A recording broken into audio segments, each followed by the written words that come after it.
That's what the lecture's like, and there's quizzes you take online about that. And the most fun is the hands-on projects. That's the meat of the course, in my opinion. Most people would rather really do something with their hands than learn stuff from the book. So let me talk about the first couple projects here. Now, there used to be a thing called Linux Journey, which would teach people basic Linux, but it went down over the Christmas. I hope it comes back, but it's not there, so I have a less fun project here. But if you don't know any Linux command line, you need to learn some. So this is a reading assignment. And if you already know Linux, this will be extremely easy for you. And if you don't, you've got a simple introduction. So there's just a series of questions to answer. And I found an Ubuntu tutorial that gives you some basic Linux command line skills. That's the idea. So this is just a simple document that teaches you basic things about Linux. And so this tells you a little bit of the history of how Linux came about and tells you what a terminal is. You can open a terminal. It lets you type in command line commands here. Looks like that. And then you can do things. Now on the Mac, I can demonstrate this right without even a Linux machine because the Mac runs Unix, which is very close to Linux. So if there's the command line, and pwd tells you your current directory. And let me just move this to the side. All right. And so, all right, the most common command is ls, which shows you the files and folders in the current directory. And if you do ls -l, you'll see the long form, which gives you more information about them, like the timestamp and the number of bytes in the file, and the owner, and the group that owner is in, and the permissions, which determine who can read, write, or execute that file. So, and you can move around in directories. So if I make a directory called demo, then I can cd into demo. And now if I do print working directory to see where I am, I'm in users sambound demo. Now if I do cd, that always takes me to my home. And my home is users sambound. And so I can also do relative addressing. And I could do this, I could change directory to users sambound demo. And that's called absolute path. That is the whole path. The root of the entire system is /. And this is the full path taking me directly there. But I can also do relative motions. If I do cd, I can go home with this, users sambound. You can do this. You can refer to paths. And now if I do print working directory, I'm back up here. So you can move around by giving it always the full path. But you can also do relative motion. I can move into demo from here, and this will move to a subdirectory of the current directory. So now I end up in users sambound demo, but I didn't have to type all that out. I just typed demo. If I want to move up, I can do cd ... And that takes me up one level to here. So this is relative paths. All right, anyway, those are a few, that's the sort of thing you do here, relative and absolute paths. All right. What does that stand for in PWD? Print working directory. That just shows you where you are. And by the way, if you're using bash, it gives you a, it often tells you something about directory here. But anyway, I don't think I'm using bash on this thing though, actually. Yeah, this is actually Z shell for the Mac, which I could use bash though. Let's do /bin/bash, which is the more common shell. And now if I do pwd, it shows me this. And if I go into demo, okay, I thought it would print the directory here. Sometimes some shells do print the directory with every line, but not this one. Anyway, so that's the kind of stuff you'll see in there. And I'm not sure I want to do any more of this. Let's see. Creating folders and files, moving and manipulating files. If you don't know any of these things, this is a way you can read and get started on it. But I think I want to go ahead to the next project, and I'll just mention the commands you need as we go ahead. If you know a few basic Linux commands, then you can try exploiting command injection. And that's what's going on here. This is a very common vulnerability. It's easy to create this problem, and it is the easiest one to exploit. So this is where I want you to start because it's the easiest kind of hacking, command injection. So here, for example, is a page you will see in router. On your router configuration page, there'll be places where you can set the IP address and adjust the firewall and stuff, and then there'll be a page where you can test the internet connection. And typically, you do it by just putting in an IP and pinging it. So you'd put in something like google.com and ping it. Now, on my server, you can only ping the loopback address because I blocked the other things. So you can ping 127.0.0.1 and send pings. And when you do that, you see the reply. 64 bytes from is what Linux gives you when it works. So it got a reply in a very short amount of time, less than a millisecond, because it's from the local host. It's not actually leaving the computer at all. But the point is, if you know your Linux command line, in fact, let me demonstrate it here. If I would try that here, I could do ping 127.0.0.1. And if I do that, I get this 64 bytes. Now, it'll keep going forever. So if I don't want it to go forever, I can put a count here, minus C2, and then it will send 2 pings and stop. And that's all that happened here. All I did was take ping minus C2 and then put in the number from the user to create this command to execute. That's what's going on here. So this is sloppy coding. The reason why this is bad coding is because it has a vulnerability. I can put a semicolon here and put another command there like ls. And now, when I send pings, it's going to do an ls and show me the files on the server. That's because in Linux, you can do that. You can do a ping, and then you can have another command here, and it will execute the second command when the ping is done. At least I thought it would, although on this machine, it didn't seem to. And I don't understand what happened there, but anyway, it totally does on my Ubuntu server here. So now you have the ability to execute commands on my server. All I intended to let you do was test the networking, but because this is sloppily written, and this, by the way, is the actual source code. This is the PHP code that you're talking to. It builds a command, ping minus C2, and then this variable is the data that the user put in that box. And then it executes it as a system call. This is how you create command injection vulnerabilities. You execute a line of code which includes content from the user. So I can do semicolon ID here, or who am I, to see who I am. And these are things you'll see if you go through that Linux tutorial. Who am I tells you who I'm logged in as. So I am logged in as www.data, which is the Apache user. It is not root. So I have some control of the server. I can execute some commands, but I am not root, so I cannot do everything on the server. But I can do a lot on the server. And so now there are just some flags to find. There are some files that are a series of them that are harder to find, and here's some useful commands. Using commands like ls, grep, cat, and find, you'll be able to find these files and look inside these files, and you'll find flags. And then you want to find them and capture a screenshot and turn them in Canvas. So that's one kind of command. This is a simplest kind of command injection. Now, let's try a couple others. This one here was a big scandal when it came out about 8 years ago. Almost all Linux servers are vulnerable to this one because of the ImageMagick library that was used to process images. So first let me find an image to use. Let's see if there's an image on the CCSF website. I bet there is. All right, there's an image. Not letting me save it, though. Website is too damn complicated. All right, giving me grief scrolling around on this page. Yeah, they're too fancy about their images. All right, let's just go to images.google.com. Wait, how about this? Maybe this will work. There we are. Open image in new tab. There we go, there's an image. Okay, I'll save that. I'm going to put it, documents is fine. All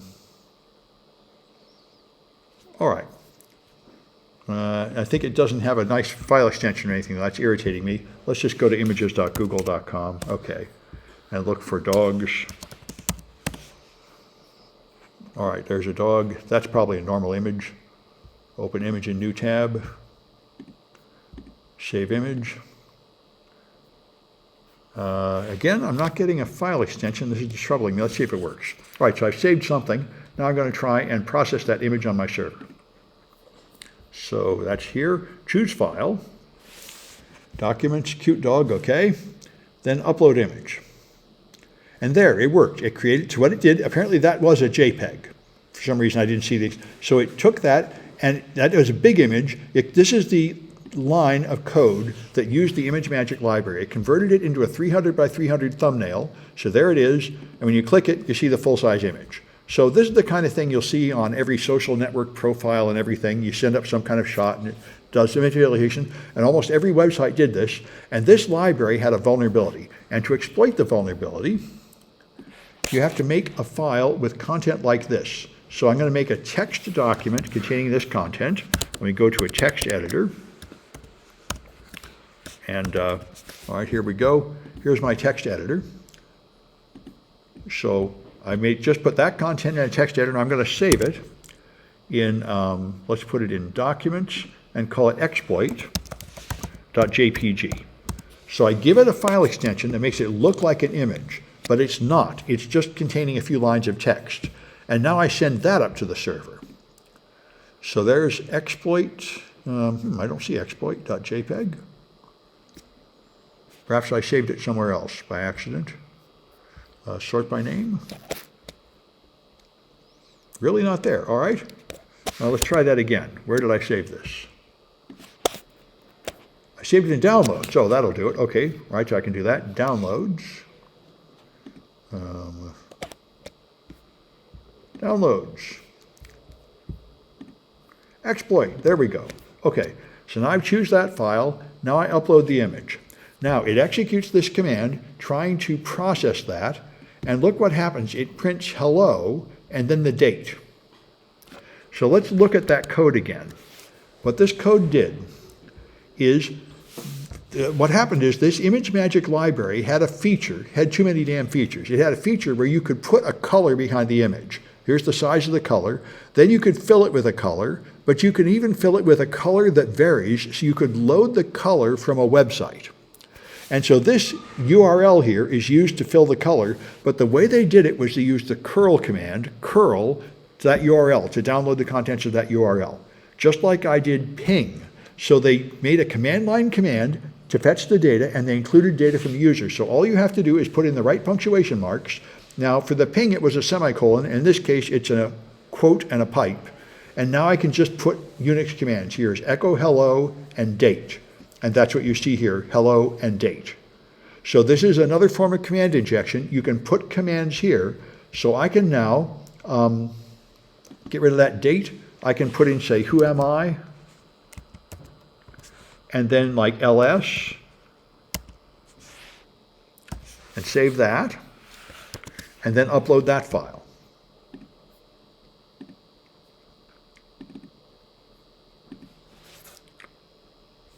Okay, and here I am. That's the ls. Now it'll be easier if I look at the source code of this page. View each browser. Where's the source? Here's source. View developer. This is Safari.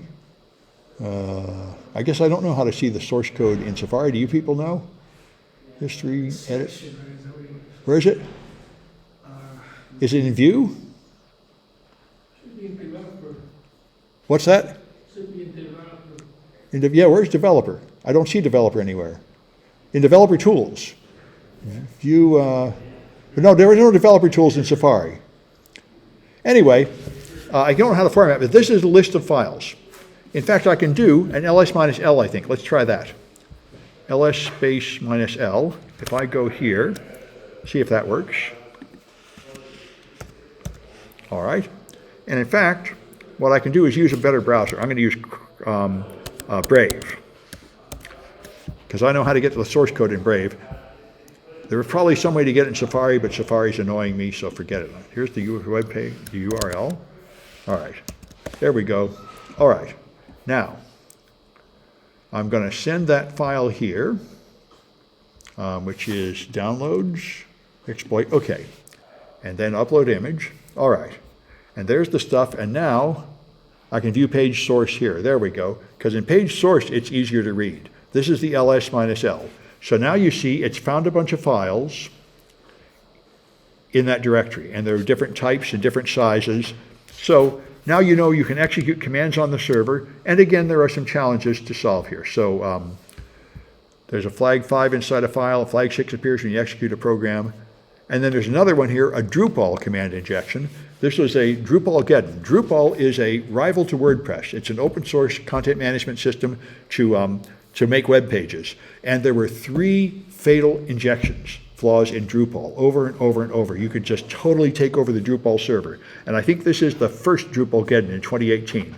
And so there's exploit code. So here's the vulnerable website,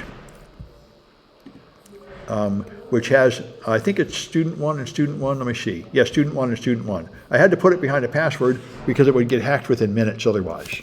Because there are automated exploits performing Drupalgeddon on the web. But this, even this simple authentication is enough to stop the automated attacks. All right, so I can log in here, and now I see a Drupal site which has no content, but it's enough to be vulnerable. And now you can attack this with Python. You have to have your Linux machine running Python, and here's the script that attacks it. And when you run this script, it will create a file on the server. You cannot modify a file, though. Every time you run it again, you'll have to change the name, this name. This is the name of the file it's created. Every time you do a new attack, you have to change that name. It creates another file on the server every time. So I might be able to do this right now. This might run on my Mac. Let me try that. If I go here, let's cd to demo. All right, where am I? I'm in demo. All right, let's put in drew.py. Put in that script. Okay, so there it is. Now this is your name is something I got to change, so I'm going to change this to Sam 2023. That'll do. And I need to change it 3 places.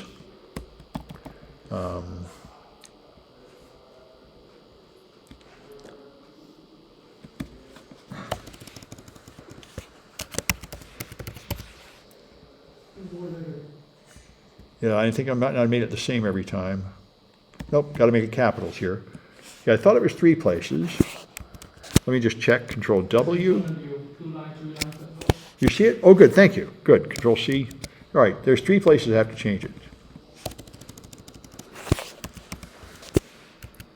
Okay. And what this is going to do, just like the last one, is somewhere there's a request, something like creating a new email account or something where you register something.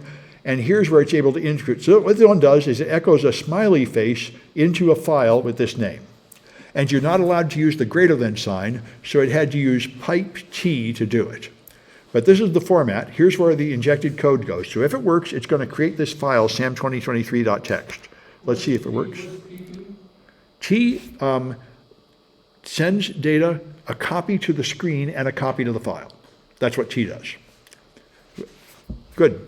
All right, so I'm going to say yes and save this. And now if I'm right, I can do Python 3, Drew. Whoops, I got to have lowercase, though. Okay, there it goes. Okay, theoretically, it has created a file with that name, and let's see if that's true. There's my normal Drupal page. And there it is. It worked. It made a smiley face.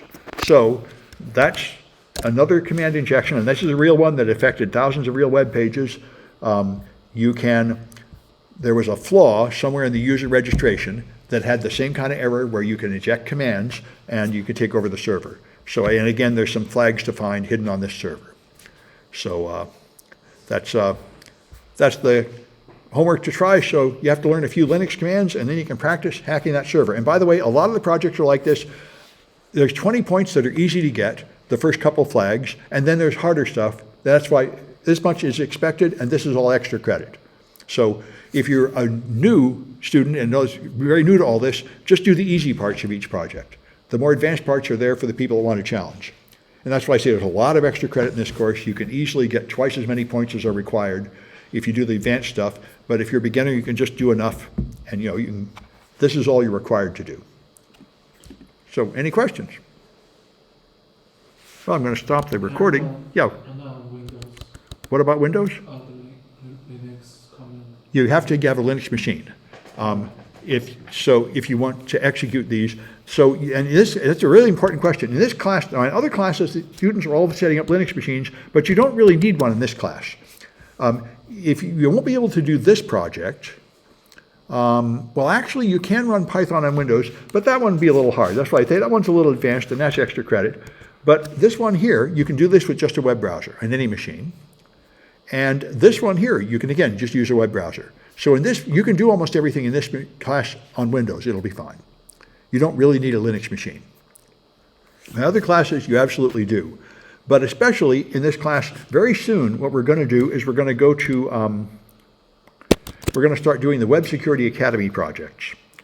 And let me get back to my page and point this out. Those are all you need is a browser. That's why you really don't need Linux for this class. Because we're going to do just a few of these projects that I wrote. And then we're going to start doing the Web Security Academy. And the Web Security Academy is all online. And you're actually doing is you're attacking virtual machines that they're spinning up a separate virtual machine for each student. It's very nice. They're using containers to make it fast. So it's a good question. I'm glad you asked.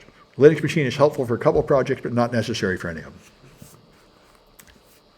Good. Let me stop the recording.